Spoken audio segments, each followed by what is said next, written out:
She leaned in close enough for me to smell the malice on her breath. "It doesn't matter what you do," she whispered, her voice dripping with poison. "You'll never be my equal. Not in business, not in bed." It was my wedding day. The venue screamed old money. Standing at the altar was Montgomery, my childhood sweetheart, the heir to the dynasty, and my nemesis had just strutted in, wearing a custom couture gown worth more than a starter home, desperate to hijack the spotlight. Classic move. I didn't scream. I didn't cry. I just offered her a gentle smile. My fingers brushed a black stone from the decorative table beside me. With a casual flick of my wrist, I tossed it into the trash can. Clack. "Checkmate," I said, my voice smooth as silk. "You're off the board." She had no idea. She saw a rivalry. I saw the endgame. For 10 years, I've lived in the shadows. I buried my name. I cauterized my past. I reconstructed my entire identity for one singular purpose: to marry the son of the enemy. The Montgomery family thinks they're gaining a perfect daughter-in-law. They're wrong. They're welcoming their executioner. Bankruptcy shattered my world first. The suicide pact silenced it forever. One night, I was a beloved daughter. The next, I was an orphan, standing in the wreckage of a life that no longer existed. Charlotte died that night. Margot was born. My parents' best friends, the Mangs, took me in. Andrew and Patricia. They had no children of their own, so they poured their grief and love into me like I was a cracked vessel they were desperate to fill. I grew up wrapped in their warmth, but underneath, the ice had already set in. I was 10 years old when I identified the target. It was a gala. The air smelled of expensive perfume and entitlement. Then, the doors opened, and the room seemed to tilt. Gravity shifted toward them. The Montgomerys. Lawrence, the patriarch. Eleanor, the matriarch. And Montgomery, the golden boy. They were the apex predators of the city. The first family of wealth. One look was all it took. The plan didn't form in my head. It arrived fully formed, cold, and absolute. I wasn't going to just survive. I was going to infiltrate. I would marry into the Montgomery dynasty, and I would become its master. From that moment on, I didn't live. I performed. I treated my life like a military operation. My etiquette had to be flawless. My grades untouchable. My smile was calibrated to the millimeter. Perfect, disarming, fake. Years bled into a decade. The rumors started to circulate in the high society circles. Margot, that girl, the perfect child. The bait was in the water. Eleanor Montgomery bit first. She started dropping vague hints about marriage, testing the waters. Patricia followed my script perfectly. She played the reluctant mother. "She's still young," she'd say, deflecting the offers. "We aren't thinking about marriage yet." But in private, Patricia looked at me with confusion clouding her eyes. "Margot," she asked, "isn't this exactly what you wanted?" I thought back to that banquet. The arrogant boredom in Montgomery's eyes when we were kids. "Patricia," I said, a cold smile touching my lips, "I don't just need Eleanor's approval. I need Montgomery's heart." The power dynamic had to be precise. The disparity between the Ming family and the Montgomery empire was vast. If I seemed too eager, I'd look like a gold digger, a climber. More importantly, Eleanor was obsessed with her son, a total boy mom. If she loved me but Montgomery was indifferent, it was game over. I don't waste time on losing bets. I needed him to want me, obsessively. Graduation came. I was top of my class. I could have gone anywhere. The Ivy Leagues were waiting. I declined them all. Instead, I enrolled in the same university as Montgomery. Why? Because of Montgomery. He wasn't brilliant. He was rich. The Montgomerys had practically bought a new library just to slide him through admission. Andrew, who usually let me have my way, finally snapped. No. He slammed his hand on the table. It was the first time he'd ever denied me anything. He confiscated my phone. He locked me in my room. "You are not throwing your future away for him," he shouted through the door. I didn't argue. I didn't bang on the wood. I just stopped eating. 1 day, 2 days, the hunger turned into a dull roar, then a dizzying void. When I finally collapsed, darkness encroaching on my peripheral vision, the lock clicked. Andrew rushed in. He looked at my pale face, and I saw the fight leave his body. He was broken. "Margot." His voice cracked, thick with pain. He sat beside me, helpless. "Please, just forget the past. Let it go. Just live your life."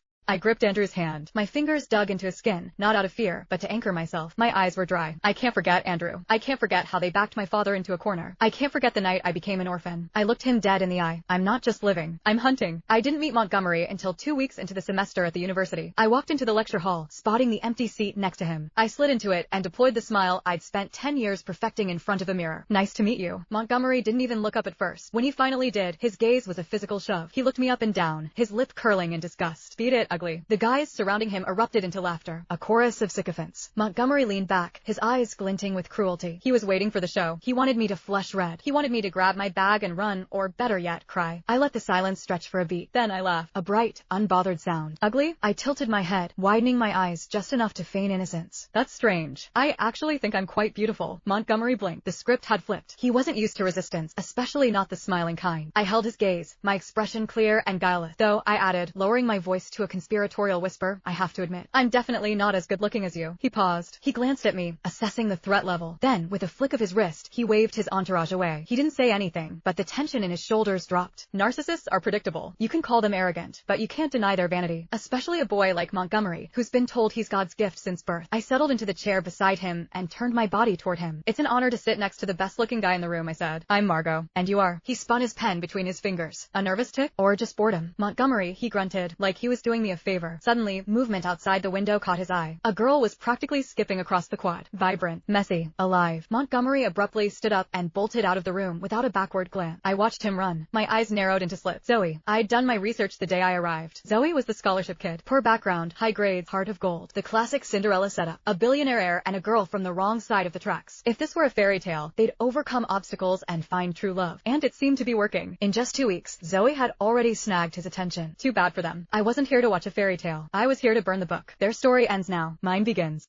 I didn't make a move immediately. I played the long game. I focused on my coursework, maintaining a perfect GPA. I launched my campaign for student body president. Zoe was running too. Of course she was. While I organized campaign materials, the gossip floated around me like static. Montgomery and Zoe were fighting. Montgomery and Zoe made up. Cold wars. Passionate reunions. The rocky road of young love. One afternoon, I was working in the study hall when Montgomery sat down. He was brooding, spinning that expensive fountain pen again. Tell me, he said, staring at the ink cartridge. Do you think I'm just a loser who relies on his family for everything? I stopped writing. The air in the room grew heavy. This was a test. I looked at him, my expression unreadable. You do rely on your family, I said calmly. Montgomery's jaw tightened. The truth hit him like a physical blow, and he looked ready to flip the table. I didn't flinch. I just leaned in, voice low and steady. Be honest, Montgomery. Did your GPA get you into this university? Or was it the library your father donated? The fight drained out of him. His shoulders slumped, his expression collapsing into something raw and painful. He knew it. Everyone knew it. I let the silence hang for exactly 3 seconds. Then I smiled. Not a mocking smile, but a soft, knowing one. But that doesn't make you a fraud. He looked up, blinking in confusion. I widened my eyes, injecting just the right amount of awe into my gaze. I saw your records from the National Go Championships. The way you play. You're a strategist. You dominated that circuit. Montgomery's eyes lit up. The transformation was instant, shock, followed by a rush of dopamine. You know I play Go? People assumed Montgomery was just a Nepo baby who bought his way into the Ivy League. But I knew the truth. He was a recruit, a prodigy in strategy games. Years ago, Eleanor had mentioned his obsession in passing. I filed it away. I studied the game for months, memorizing openings and endgames, just for this specific moment. Know it? I let out a self-deprecating laugh. I had the honor of playing against you once in a junior league. You obliterated me. I haven't had the courage to touch a board since. Flattery is a weapon, but genuine, specific admiration from a girl? That's a nuke. The walls came down. It's not that scary, he said, his voice eager, almost boyish. I can teach you. Really? I beamed. Is that a promise? I tilted my head so the afternoon sun hit my face perfectly. I knew exactly how I looked, radiant, harmless, like a flower in full bloom. I saw the catch in his breath, the dilation of his pupil. Got him. From that day on, the Go board became our third wheel. Montgomery was a different person when he played. Focused, sharp. His eyes burned with an intensity that usually only appeared when he was angry. He loved the game. And, because I was a quick study, displaying just enough latent talent to keep him interested, his attitude toward me softened. The ugly comments stopped. We were partners. But proximity breeds contempt. The campus gossip mill started churning. Anonymous post. Anyone else see the new girl throwing herself at Montgomery? Looks like someone's trying to be a homewrecker. Reply, isn't he with Zoe? Yikes. Red flag. The word mistress floated around the forums. I played the victim perfectly. I let the rumors affect me. I grew quiet, withdrawn. I started avoiding the library where we usually met. Montgomery cornered me after a lecture one afternoon. He gripped my arm, stopping me in the hallway. Zoe and I, he whispered, glancing around nervously. We aren't dating. I looked at his hand on my arm, then up at his eyes. I didn't say a word. I just pulled away and walked off. Montgomery was loud. He was arrogant. If he truly didn't care about Zoe, he would have shouted it from the rooftops. He would have laughed off the rumors. But he whispered. He was protecting her. He didn't want the scrutiny on her. In his hierarchy, Zoe was still at the top. I finally met her face to face during the student council election debate. Zoe, up close, she was undeniably striking. Her beauty was undeniable, but her words were sharp, defensive. She cornered me backstage, her chin tilted up in defiance. You're wasting your time, she sneered. You aren't my opponent. Not in this election, and definitely not with him. She didn't wait for a response. She spun on her heel and stormed off, hair whipping behind her like a cape. I watched her go, my expression flat. She thought this was a competition. She thought we were rivals. She had no idea she was already playing my game.